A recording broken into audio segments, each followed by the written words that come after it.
Sejam todos bem-vindos ao curso de capacitação em Planejamento Estratégico Municipal e Desenvolvimento Territorial, módulo 2, Projetos. Meu nome é Alberto Bracajoli. O meu é Ivaldo Guelen. Então, no dia de hoje, vamos falar a respeito da questão dos projetos, fazer uma apresentação um pouco dialogada a respeito dos temas que constam no nosso guia. Então, primeiro uma definição conceitual que é plano, programa, projeto. Na verdade, plano, programa e projeto constituem uma hierarquia em termos das ações que são desenvolvidas em termos das políticas públicas. O plano, ele tem uma perspectiva mais ampla, ele procura olhar a longo prazo, dando um exemplo que pode ser dado, o Plano Nacional de Mobilidade Urbana. O programa, ele é mais específico e ele procura olhar a médio prazo. A gente poderia dar o exemplo do Programa de Infraestrutura de Transporte e Mobilidade Urbana, chamado ProTransporte. E no nível mais delimitado, a curto prazo, é o que a gente chama um projeto, por exemplo, um projeto de implantação do aeromóvel, que é um projeto de curto prazo. Então, dentro dessa temática do projeto, da estrutura de um projeto, que nós vamos entrar no detalhamento da estrutura desse projeto. Todo projeto ele pode ter uma autonomia em si próprio, ou seja, ele tem um começo, um meio e um fim. Então, nós chamamos que todo projeto tem um fluxo, ou seja, uma estrutura. Essa estrutura ela é articulada internamente. Por isso que nós preferimos o nome de fluxo de um projeto. E no desenho os senhores podem ver que ele começa com um diagnóstico, uma captura da realidade para a formulação do problema, precisa se construir algumas justificativas que tornam ele compreensível para quem eventualmente vai ler ou vai aprovar ou vai, enfim, participar do projeto. Ele tem que ter objetivos muito claros, muito bem definidos, de modo a que a gente possa compreender cada objetivo em si mesmo.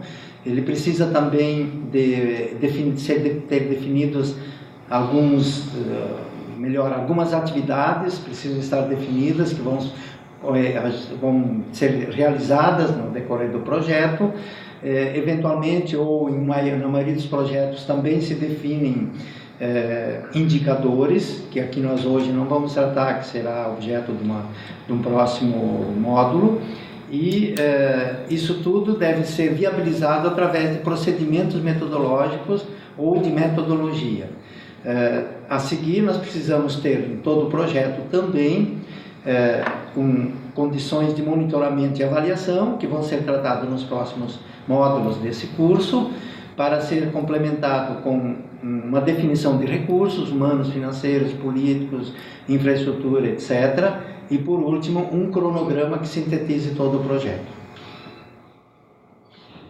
Então, se tratarmos melhor do que nós chamamos de estrutura de um projeto, ele pode ser respondido através de algumas perguntas que os senhores vão ver num quadro de apresentação.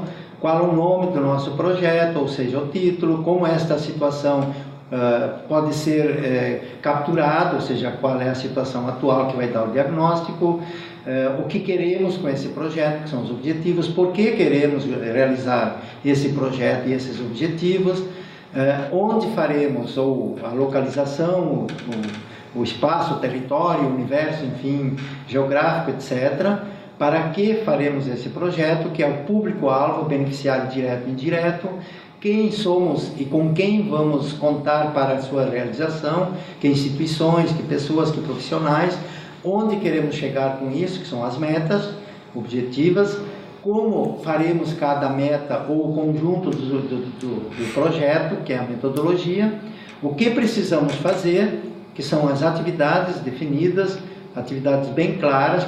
Um projeto pode ter 1, 2, 3, 4, 5 ou muitas atividades, de que precisamos para realizar o projeto, são os recursos, quanto vai custar para a realização, que é o orçamento, quando faremos o projeto, que é o cronograma, como vamos distribuir ao longo do tempo as atividades e a distribuição de recursos, o que faremos para poder realizar, que é a continuidade das ações, e por último também o que mais deveremos pensar num sentido de agregar ao projeto, o que precisamos complementar para que ele fique bem fundamentado, que são os anexos ou, enfim, aquilo que a gente quer acrescentar como informações posteriores.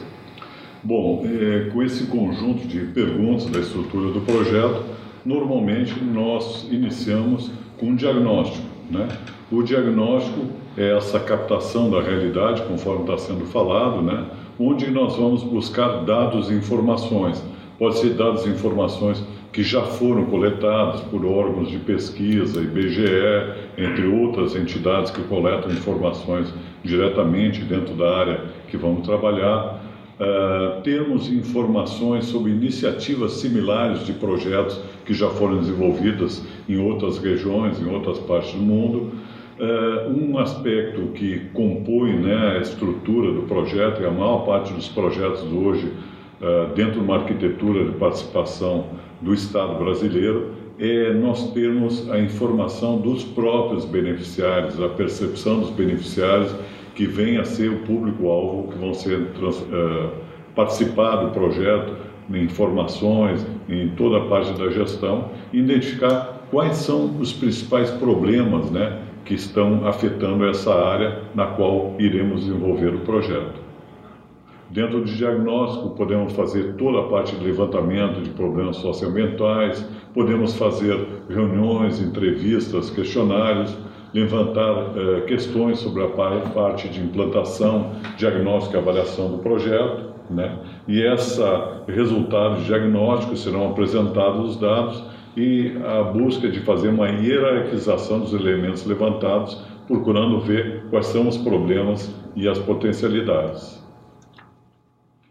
Uma das coisas que está relacionada com o diagnóstico, e depois nós vamos desenvolver, o professor Ivaldo vai apresentar aqui sobre a questão do problema. O que é um problema?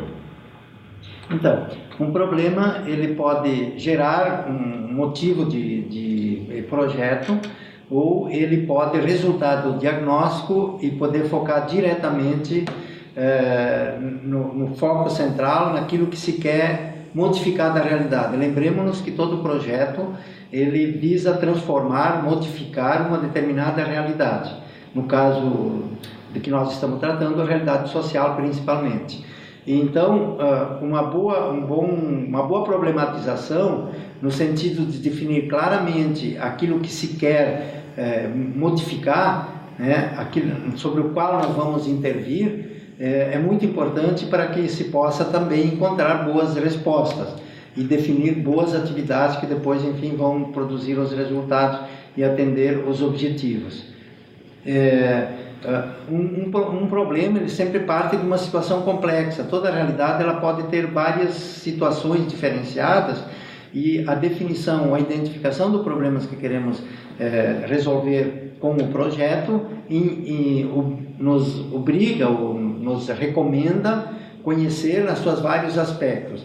E é por isso que sempre buscamos utilizar algumas ferramentas, várias, as que estão disponíveis, para poder identificar qual o problema principal, ou primeiro, ou prioritário a ser resolvido através de um projeto. Os outros depois poderão resultar em outros projetos. Uma das ferramentas que nós podemos usar, que está descrito no nosso guia, é a chamada árvore de problemas. Logo depois de nós termos a ideia de qual é o problema prioritário, conforme foi falado, ou problema relevante, ele pode ser explicado através de que a gente chama um diagrama, que é uma árvore, onde na parte inferior colocamos as causas desse problema e na parte superior são os efeitos. Então, por exemplo, uma alta frequência de acidentes, que é considerado um problema prioritário, ele pode ter mau estado dos veículos, o mau estado das ruas, os ônibus trafegam em alta velocidade, como fenômenos causais desse problema. E como efeito, passageiros feridos, passageiros chegam atrasados, entre outros efeitos. Então, esse conjunto explicativo que a árvore do problema permite nós percebermos a amplitude, né, em termos causais, né, em termos de causas e efeito que esse problema atua. Então, definido o problema, o diagnosticado a realidade, definido o problema que nós queremos, de certa forma, ou tentar resolver, nós precisamos prever onde queremos chegar com esse projeto, ou seja, definir os nossos objetivos. Normalmente o projeto contém objetivos gerais, um objetivo geral, e esse objetivo ele está focado na essência do projeto. Às vezes ele incorpora inclusive conceito que nós estejamos utilizando. Por exemplo, se queremos resolver um problema de mobilidade urbana para que as pessoas sintam-se mais cidadãs daquela localidade, daquela comunidade, o objetivo geral poderá incorporar a ideia de cidadania. Já os objetivos específicos, eles nos remetem às atividades ou às ações previstas no projeto. Cada objetivo deverá conter no mínimo uma ou mais ações. Não necessariamente todas as ações ou atividades precisam de ter objetivos, porque o mesmo objetivo ele pode conter mais de uma ação ou mais de uma atividade a ser resolvida.